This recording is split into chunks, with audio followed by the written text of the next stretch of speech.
Bienvenidos una vez más a nuestro podcast Entre Palabra y Canciones. Quien les habla, su servidor César Méndez.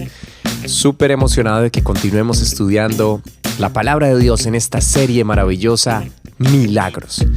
Si aún no te has suscrito a nuestro canal en YouTube, César Méndez TV, o en las plataformas digitales de podcast, te invito a que lo hagas y a que compartas este contenido y a que lo escuches cuantas veces quieras. Así que vamos todos juntos en esta sesión a estudiar la palabra de Dios. ¡Vamos adelante! Estas personas tuvieron cosas en común. Enfermedades que los afligían, en algunos casos de muerte. Algunos de ellos perdieron a sus seres queridos. Otros estuvieron atormentados por demonios. Otros simplemente tenían hambre. Pero Jesús se atravesó en su camino.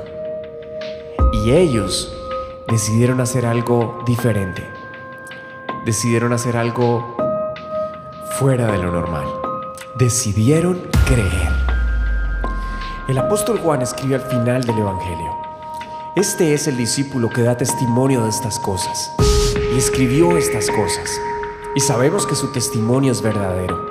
Y también otras muchas cosas hizo Jesús, las cuales, si se escribieran una por una, pienso que ni aún en el mundo cabrían los libros que se habrían de escribir. Amén.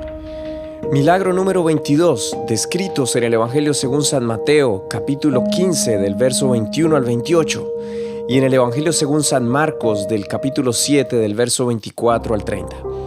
Tomaremos como referencia la lectura en el Evangelio según San Mateo. Saliendo Jesús de allí, se fue a la región de Tiro y de Sidón. Y he aquí una mujer cananea que había salido de aquella región clamaba diciéndole: Señor, Hijo de David, ten misericordia de mí. Mi hija es gravemente atormentada por un demonio. Pero Jesús no le respondió palabra. Entonces, acercándose sus discípulos, le rogaron diciendo: Despídela, pues da voces tras nosotros. Él respondiendo dijo: No soy enviado sino a las ovejas perdidas de la casa de Israel. Entonces ella vino y se postró ante él, diciendo: Señor, socórreme. Respondiendo él dijo: No está bien tomar el pan de los hijos y echarlo a los perrillos. Y ella dijo: Sí, Señor, pero aún los perrillos comen de las migajas que caen de la mesa de sus amos. Entonces respondiendo Jesús dijo: Oh mujer, grande es tu fe, hágase contigo como quieres. Y su hija fue sanada desde aquella hora. El año pasado tuve el privilegio de predicar justamente sobre este mensaje, de este milagro que vamos a estudiar a continuación, porque fue justamente en ese mes, el año pasado, en el mes de octubre, y más exactamente el martes 17, donde tuve una experiencia muy particular.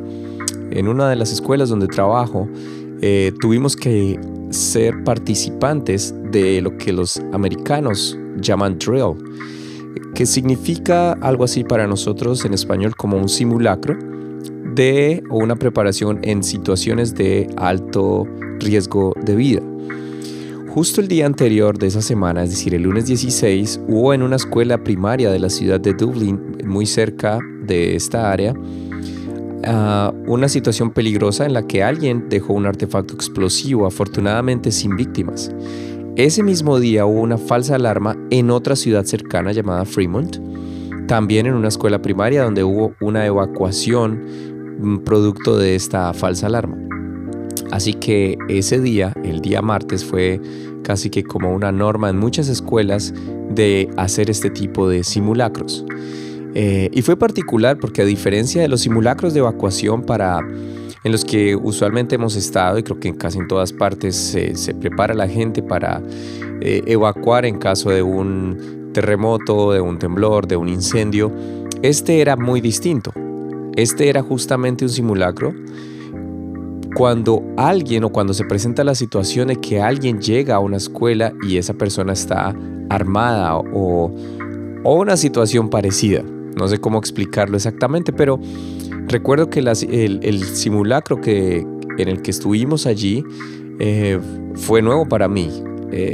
Tocó en el momento que sonó la alarma o que se dio una señal, Tocó cerrar todas las puertas, cerrar las cortinas, poner trancas en las puertas, poner algunas bibliotecas o algunas mesas que pudieran trancar las entradas y salidas de los salones. Y recuerdo que llevamos al grupo de niños a un espacio muy pequeño, oscuro. Tocaba apagar todas las luces, todos mantener silencio por espacio de unos minutos, y fue muy retador mantener en silencio a un grupo de más o menos 30 niños, ahí no estoy seguro, pero más o menos 30 niños en edades de entre los 3 a los 5 años, imagínate, en un espacio cerrado. Así que había unas estrategias con unos dulces para tenerlos ahí callados, y ellos, muy juiciosos e inocentes de lo que se estaba haciendo, cumplieron con el reto. Al terminar esta jornada y hablar o comentar un poco con las personas de esa escuela respecto a esta situación, hubo una maestra que dio una frase que quedó en mi mente y lo relacioné justamente con lo que vamos a estudiar hoy.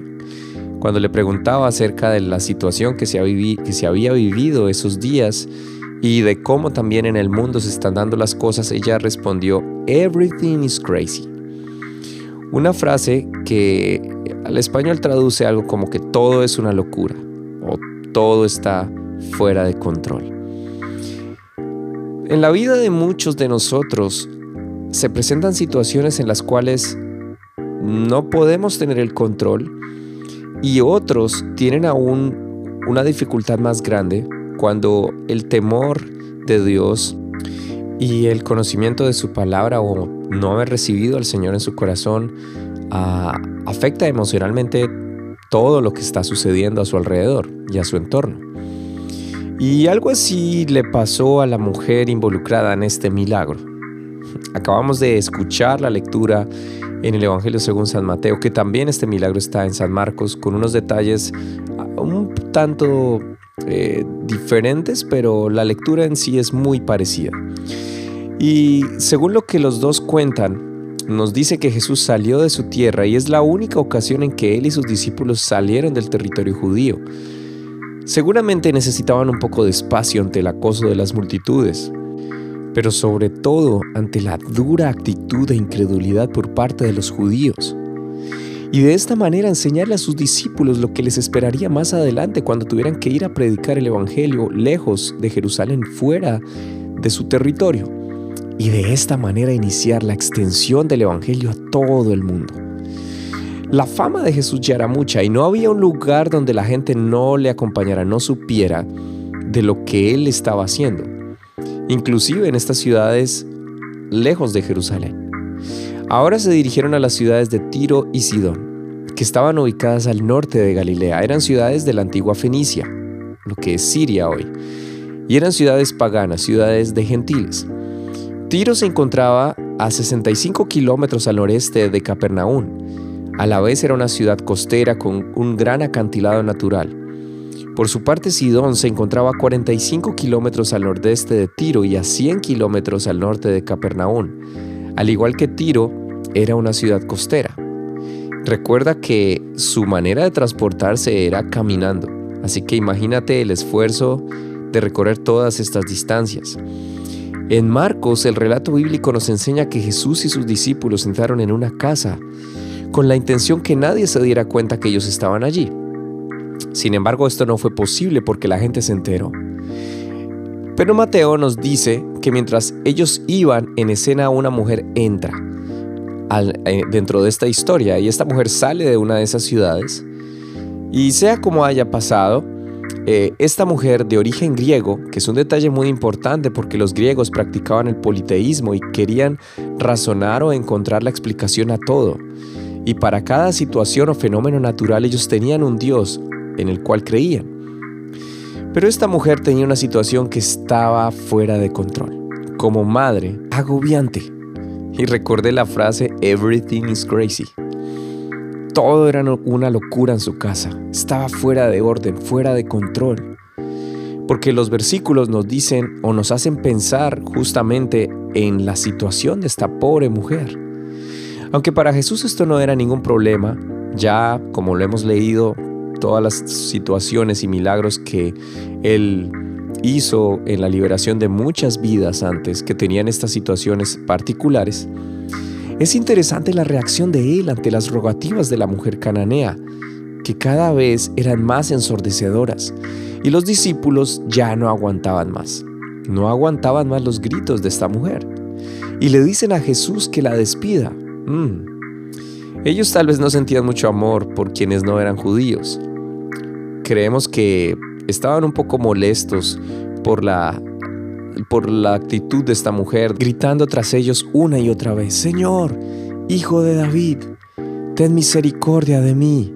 Mi hija es gravemente atormentada por un demonio. Gritaba y gritaba esta mujer. Ahora decía Hijo de David, recordemos, porque esta frase hacía referencia a la descendencia o al linaje del Señor, que para ellos culturalmente tenía mucho valor y mucha importancia.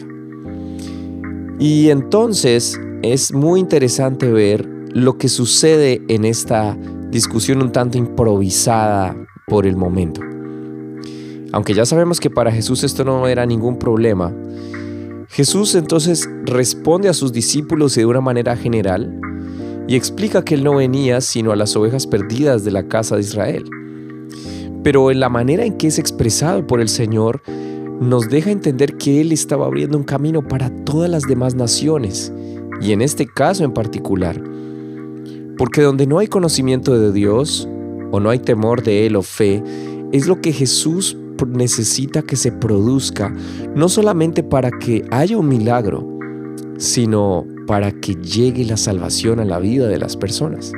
Así que no bastaba con los gritos a causa de la condición, de la situación tan desenfrenada que estaba viviendo esta mujer, de la condición de locura, donde todo estaba fuera de orden. Acuérdate, everything is crazy.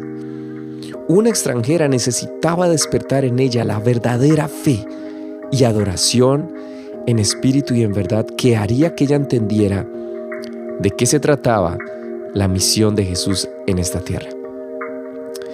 Pero por otro lado estaba la reacción de sus discípulos, esa reacción de molestia que leímos en el verso 24.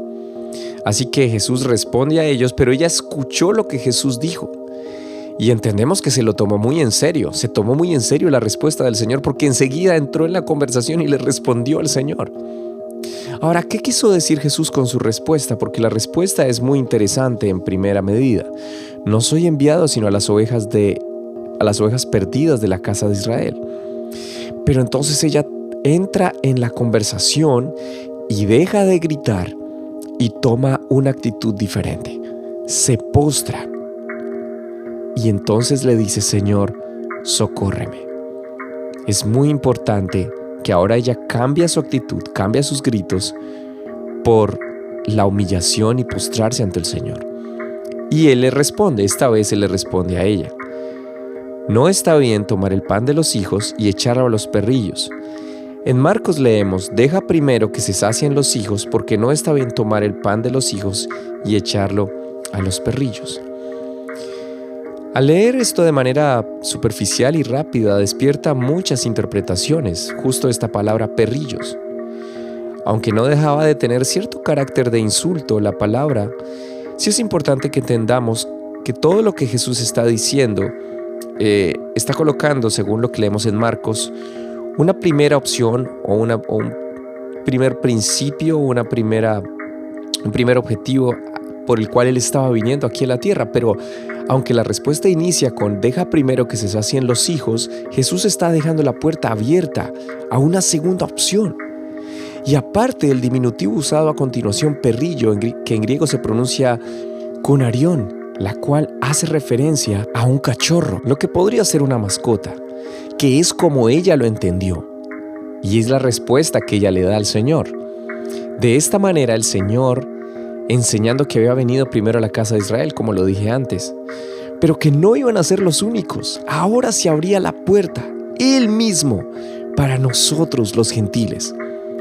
Entonces, cuando las situaciones están en una locura y fuera de control, como le pasó a ella, y ella cambió la estrategia, cambió los gritos por la adoración, se postró a los pies del Maestro. En ese momento, Jesús le responde por la respuesta de esta mujer. Ella dice, sí, Señor, pero aún los perrillos comen de las migajas que caen de la mesa de sus amos. Y entonces llega la respuesta del Señor. Oh mujer, grande es tu fe. Hágase contigo como quieres. No era una respuesta para algo caprichoso de ella, sino para una situación que realmente ameritaba un poder sobrenatural. Pero esta respuesta no vino ante los gritos desaforados por parte del dolor que estaba viviendo, sino que ella también tuvo que cumplir dar ese siguiente paso a la adoración, al reconocimiento de Jesús como su único Señor, como su única solución. La mujer no desistió. Imagino que por el tono que escuchó de Jesús vio la oportunidad y cumplió esto en amor, en fe, en adoración, en perseverancia y en optimismo. Ahora, como conclusión, quisiera hacer una pregunta. Cuando oramos y buscamos el rostro del Señor, ¿cuántas de esas cualidades están en nosotros? ¿Cuánto de este sentimiento y de este sentido de adoración profunda que nos hace postrar ante su presencia y reconocer que Él es el único que puede hacer algo? ¿Cuánto de este optimismo está cada vez que nos acercamos al Señor y entendemos que es una oportunidad para sentirlo, para conocerlo, pero sobre todo para entender cuál puede ser su propósito en nuestras vidas, así las situaciones estén fuera de orden y estén hechos un desastre? El Señor tiene el control sobre cualquier situación, pero debemos postrarnos y debemos adorarlo y reconocerlo como la única solución, como el único que puede llevar a feliz término nuestras vidas, porque solamente en su nombre hay salvación. Bueno, este ha sido otro de los milagros maravillosos hechos por Jesús, pero con una enseñanza tan especial, donde se confirmó que había una segunda brecha que se abría para usted y para mí como gentiles, y que ahora somos parte, o tú puedes ser parte, si aún no lo eres, puedes ser parte del maravilloso cuerpo y glorioso cuerpo de Jesús que está por toda la tierra, de aquellos que lo hemos aceptado como nuestro único y suficiente Salvador. Así que la invitación es a que aceptes a Jesús como tu único y suficiente Salvador, y si ya lo has hecho, a que continuemos perseverando, buscándolo, adorándolo todos los días, reconociendo que aunque las circunstancias hoy en el mundo estén fuera de control, para muchos sea unas situaciones sin esperanza, siempre y cuando tú y yo pongamos a Jesús en primer lugar y Él sea nuestro Salvador, siempre habrá esperanza, y tenemos la esperanza más grande, y es que Él vendrá por nosotros. Este es tu podcast Entre Palabra y Canciones. Invito a que compartas este contenido, que nos ayudes a crecer en este ministerio. Déjanos tu comentario. No olvides que también estamos en YouTube, en el canal César Méndez TV. Y por favor, síguenos acompañando, escucha una y otra vez este contenido y estudia la palabra de Dios. Esperamos que Dios hable a tu corazón. Ya nos veremos en el siguiente episodio. Bendiciones para todos. No lo olvides, tu podcast Entre Palabra y Canciones de la serie Milagros.